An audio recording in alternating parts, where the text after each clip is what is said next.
Welcome to Kannan info Tamil.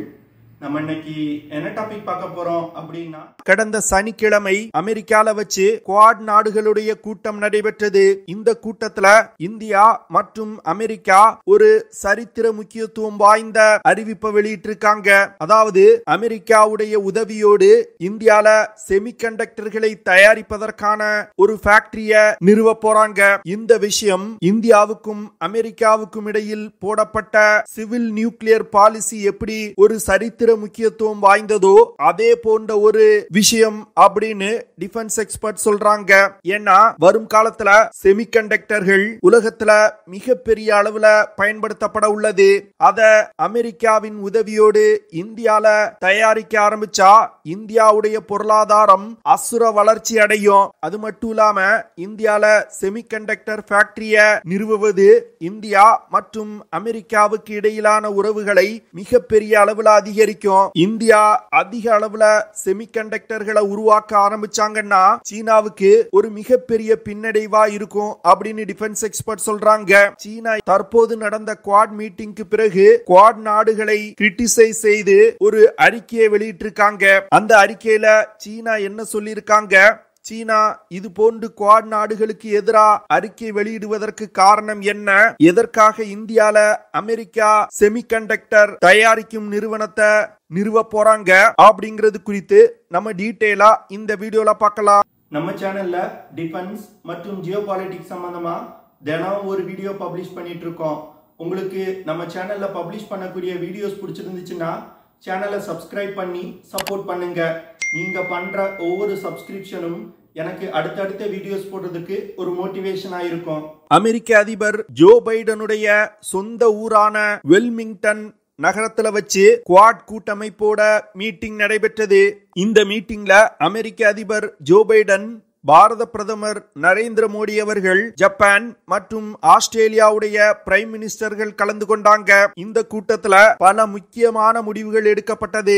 Indo Pacific ரீஜன்ல freedom of நேவிகேஷனை நிலைநிறுத்துவது, சீனாவின் ஆதிக்கத்தை south China C பகுதியில கட்டுப்படுத்துவது, 4 நாடுகளும் இணைந்து கடற்படை கூட்டு பயிற்சிகளை செய்வது போன்ற பல முடிவுகள் எடுக்கப்பட்டது. அதுல மிகவும் முக்கியமான விஷயமா இந்தியால செமிகண்டக்டர்களை உருவாக்குவதற்கான ஒரு ஃபேக்டரிய நிறுவுவதற்கு முடிவு செஞ்சிருக்காங்க.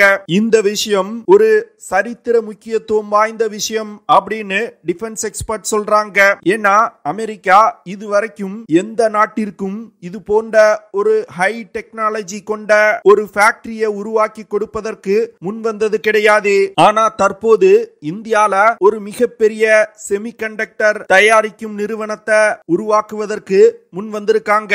இந்தியால நிறுவப்படும் செமிகண்டக்டர் பிளான்ட்டை பயன்படுத்தி அமெரிக்க ராணுவத்திற்கு தேவையான செமிகண்டக்டர்களை உருவாக்குவதற்கு திட்டமிட்டிருக்காங்க. அது மட்டும் இல்லாம அமெரிக்காவின் நட்பு நாடுகள் மற்றும் இந்திய ராணுவத்திற்கு தேவையான செமிகண்டக்டர்களையும் இந்த பிளான்ட்ல உருவாக்க போறாங்க. இந்த செமிகண்டக்டர் நிறுவனத்தை சக்தி அப்படின்னு பேரிட்டு இருக்காங்க. 2025 வருடம் இந்த செமிகண்டக்டர் பிளான்ட் திறக்கப்பட உள்ளது. இந்தியால உள்ள செமிகண்டக்டர் பிளான்ட்ல infrared, gallium nitrate, silicon carbonate semiconductor போன்ற பல விதமான செமிகண்டக்டர்களை உருவாக்க போறாங்க. இந்தியால அமைய உள்ள செமிகண்டக்டர் பிளான்ட் தான் உலகின் மல்டி மெட்டீரியல் செமிகண்டக்டர் பிளான்ட் ஆயிருக்க போகுது. அதாவது தற்போதைய நிலையில ஒரு செமிகண்டக்டர் பிளான்ட் அப்படின்னா ஒரு விதமான மெட்டீரியலை மட்டுமே பயன்படுத்தி செமிகண்டக்டர்களை தயாரிப்பாங்க. ஆனா இந்தியால உருவாக்கப்பட உள்ள செமிகண்டக்டர் பிளான்ட் பல்வேறு விதமான மெட்டீரியல்களை பயன்படுத்தி செமிகண்டக்டர்களை தயாரிக்க போறாங்க. இந்தியால வெஸ்ட் பெங்கால் மாநிலத்துல இந்த செமிகண்டக்டர் பிளான்ட்டை அமைப்பதற்கு திட்டமிடப்பட்டிருக்கு. இந்தியா செமிகண்டக்டர் தயாரிப்பை இந்தியால ஊக்கப்படுத்துவதற்கு செமிகண்டக்டர் மிஷன் அப்படிங்கிற ஒரு திட்டத்தை செயல்படுத்தி வந்துகிட்டு இருக்காங்க.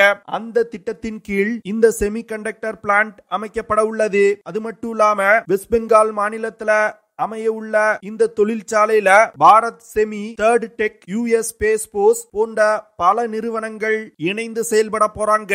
வெறுமன வெஸ்ட் பெங்கால் மாநிலத்துல ஒரு தொழிற்சாலையை மட்டும் அமைப்பதோடு நிக்காம இந்தியா மற்றும் அமெரிக்கா ஒரு செமிகண்டக்டர் ரிசர்ச் ஃபெசிலிட்டியையும் உருவாக்குவதற்கு திட்டமிட்டிருக்காங்க. வரும் காலத்துல புதிய விதமான செமிகண்டக்டர்களை டெவலப் செய்யறதுக்கு இந்த ஃபெசிலிட்டியை பயன்படுத்த போறாங்க. சில மாதங்களுக்கு முன்பு ஃபோர்ட் மோட்டார் கம்பெனி இந்தியால ரீஎன்ட்ரி செய்வதா அறிவிச்சாங்க. அதாவது இந்தியால எலக்ட்ரிக்கல் வெஹிக்கிள்களை தயாரிப்பதற்கு ஃபோர்ட் மோட்டார்ஸ் திட்டமிட்டிருக்காங்க.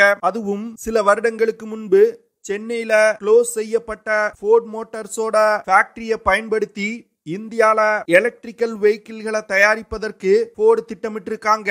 இந்த விஷயத்தை அமெரிக்கா மற்றும் இந்திய தலைவர்கள் வரவேற்றிருக்காங்க. அது மட்டும் இல்லாம இந்தியா மற்றும் அமெரிக்கா 5G நெட்வொர்க்கை டெவலப் செய்யறது, நெக்ஸ்ட் ஜெனரேஷன் டெலிகம்யூனிகேஷன் நெட்வொர்க்குகளை உருவாக்குவது போன்ற பல விஷயங்கள்ல இணைந்து செயல்படுவதற்கு திட்டமிட்டிருக்காங்க. அடுத்து அமெரிக்கா $5 மில்லியன் இன்வெஸ்ட்மெண்ட்ல ஏசியன் ஓபன் ரன் அகாடமி அப்படிங்கிற ஒரு இன்ஸ்டிடியூட்டை தொடங்குறாங்க. இந்த இன்ஸ்டிடியூட்டை பயன்படுத்தி செமிகண்டக்டர்களை உருவாக்குவதற்கு தேவையான ஒர்க் ஃபோர்ஸ் ட்ரைனிங் கொடுப்பதற்கு திட்டமிடப்பட்டிருக்கு. இதனால இந்தியால வரும் காலத்துல மிகப்பெரிய அளவுல செமிகண்டக்டர்களை தயாரித்து உலகின் பல நாடுகளுக்கு ஏற்றுமதி செய்ய முடியும் அப்படின்னு இந்தியா மற்றும் அமெரிக்கா நம்புறாங்க.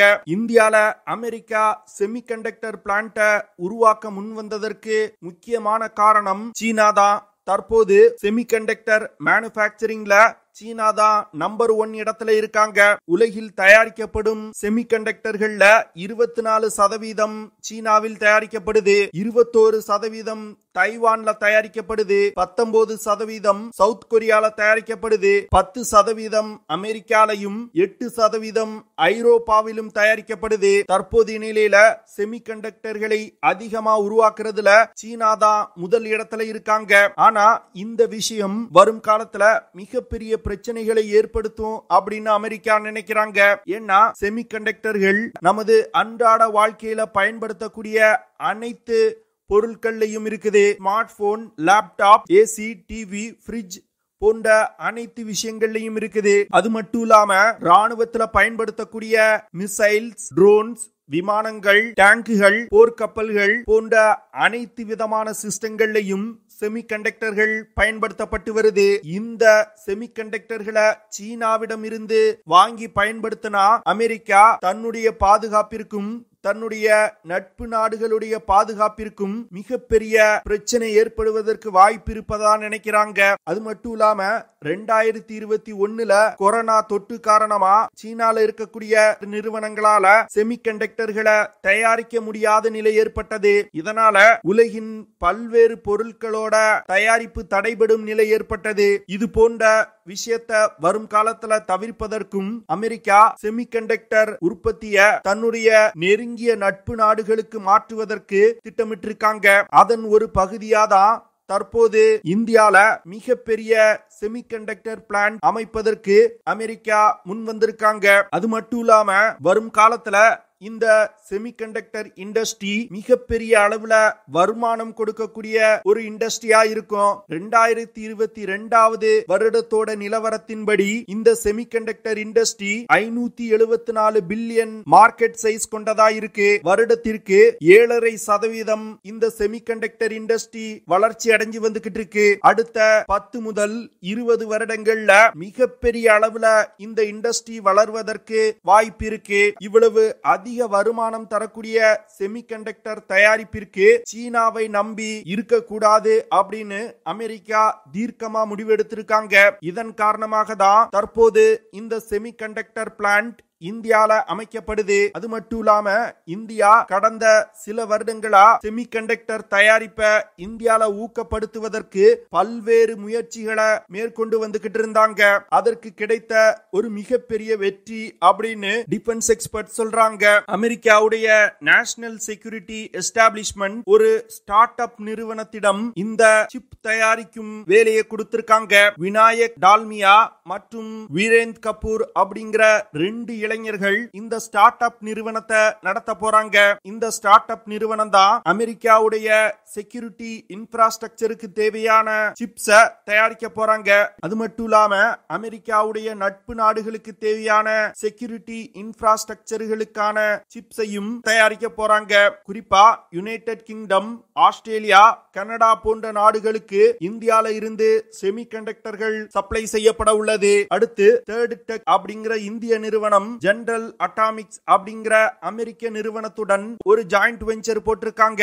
இந்த ஜெனரல் அட்டாமிக்ஸ் அமெரிக்காவின் முன்னணி டிஃபென்ஸ் நிறுவனம். இது போன்ற அமெரிக்காவின் முன்னணி டிஃபென்ஸ் நிறுவனங்களோடு இந்திய டிஃபென்ஸ் நிறுவனங்கள் இணைவது இரு நாடுகளுக்கும் இடையிலான டிஃபென்ஸ் மேனுஃபேக்சரிங் மிகப்பெரிய அளவுல உயர்த்தும். அது மட்டும் இல்லாம அமெரிக்கா மற்றும் இந்தியாவுக்கு இடையிலான நம்பிக்கை சமீப காலங்கள்ல மிகப்பெரிய அளவுல உயர்ந்திருப்பத இது போன்ற விஷயங்கள் காட்டுது. வரும் காலத்துல உலகில் தயாரிக்கப்படும் பெரும்பாலான செமிகண்டக்டர்கள் இந்தியால இருந்து தயாரிக்கப்படும் அப்படின்னு பாரத பிரதமர் சொல்லியிருக்காரு. இதுல இருந்து இந்தியா மற்றும் அமெரிக்கா மிகப்பெரிய அளவுல இந்த திட்டத்தை கொண்டு போறாங்க அப்படிங்கிறது ரொம்ப தெளிவா தெரியுது. அது மட்டும் இல்லாம செமிகண்டக்டர்களை உருவாக்குவதற்கு தேவையான மெட்டீரியல்களை கண்டுபிடிப்பதிலும் அமெரிக்கா மற்றும் இந்தியா இணைந்து செயல்படுவதற்கு திட்டமிட்டிருக்காங்க. இந்த குவாட் மீட்டிங்ல சரித்திர முக்கியத்துவம் வாய்ந்த பல முடிவுகள் எடுக்கப்பட்டதை தொடர்ந்து சீனா இந்த குவாட் கூட்டமைப்பை கடுமையா தாக்கி பேசியிருக்காங்க. இது தொடர்பா பேட்டியளித்த சீனாவின் foreign minister spokesperson Ling Zhang Quad நாடுகளை கடுமையா தாக்கி பேசியிருக்காரு. குவாட் கூட்டமைப்பை சீனாவுக்கு எதிராக ஒரு மிலிட்டரி அலைன்ஸா அமெரிக்கா மாற்றி வருவதா சீனாவின் ஃபாரின் மினிஸ்டர் ஸ்போக்ஸ் பர்சன் குற்றம் சுமத்துறாரு. அது மட்டும் இல்லாம சவுத் சைனா மற்றும் ஈஸ்ட் சைனா சி பகுதியில பிரச்சனைகளை ஏற்படுத்துவதற்கும் அமெரிக்கா முயல்வதா அவர் குற்றம் சுமத்துறாரு. குவாட் நாடுகளுடைய முயற்சியை சீனா முறியடிக்கும் அப்படின்னு அவர் சொல்லியிருக்காரு. அதே போன்று சீன ஆதரவு பத்திரிகையான சவுத் சைனா மார்னிங் போஸ்ட் பத்திரிகையும் குவாட் மீட்டிங்கை விமர்சித்து கட்டுரைகளை வெளியிட்டிருக்காங்க. Philippine, Vietnam, Malaysia, Brunei, Taiwan போன்ற நாடுகள் சவுத் சைனா சி பகுதியை உரிமை கோரி வர்றாங்க. ஆனா சீனா சவுத் சைனா சி முழுவதும் தனக்கு சொந்தமானது அப்படின்னு இந்த நாடுகளுக்கு பிரச்சனை கொடுத்து வந்துகிட்டு இருக்காங்க. அது மட்டும் இல்லாம ஈஸ்ட் சைனா சி பகுதியில ஜப்பானுக்கு சொந்தமான சில தீவுகளை சீனா உரிமை கோரி வர்றாங்க. சவுத் சைனா சி பகுதியில பிரச்சனை செய்வது சீனா தான். ஆனா சீனா என்னமோ சவுத் சைனா சி பகுதியோட அமைதியின் காவலன் மாதிரி சீனாவுடைய ஸ்போக்ஸ் பர்சன் பேசுறாரு. Chinese foreign minister spokes person இது போன்ற விமர்சனங்களை முன்வைப்பதற்கு பல காரணங்கள் இருக்குது. அதாவது குவாட் நாடுகள் south China C, Indian ocean region போன்ற பல இடங்கள்ல சீனாவுக்கு எதிராக செயல்படுவதற்கு பல திட்டங்களை வகுத்திருக்காங்க. அது மட்டும் இல்லாம செமிகண்டக்டர் சப்ளை செயின் முழுவதையும் சீனால இருந்து எடுத்து இந்தியாவுக்கு மாற்றுவதற்கு அமெரிக்கா திட்டமிட்டுட்டாங்க. இந்த விஷயங்கள் தான் சீனாவை தற்போது மிகப்பெரிய அளவுல எரிச்சல் அடைய செஞ்சிருக்கு. இதன் காரணமாக தான் சீனாவுடைய ஃபாரின் மினிஸ்டர் ஸ்போக்ஸ் பர்சன் இது போன்று குவாட் நாடுகளை கடுமையா தாக்கி பேசுறாரு. என்ன பொறுத்தமட்டில் தற்போது நடந்திருக்க குவாட் கூட்டம் இந்தியாவுக்கு ஒரு மிகப்பெரிய வெற்றி அப்படின்னு நான் பாக்குறேன். நீங்க என்ன நினைக்கிறீங்க அப்படிங்கறத கமெண்ட் பண்ணுங்க. ஓகே ஃப்ரெண்ட்ஸ், நம்ம வீடியோவோட நிறைவு பகுதிக்கு வந்துட்டோம். இதெல்லாம் தான் நான் உங்ககிட்ட ஷேர் பண்ணணும் அப்படின்னு நினைச்ச விஷயங்கள். ஐ ஹோப் நான் ஷேர் பண்ண விஷயங்கள் உங்களுக்கு பிடிச்சிருக்கும்னு நினைக்கிறேன். அப்படி பிடிச்சிருந்துச்சுன்னா ஷேர் பண்ணுங்க, லைக் பண்ணுங்க, கமெண்ட் பண்ணுங்க. மறக்காம நம்ம சேனலுக்கு சப்ஸ்கிரைப் பண்ணுங்க. See you in the next video. Jai Hind.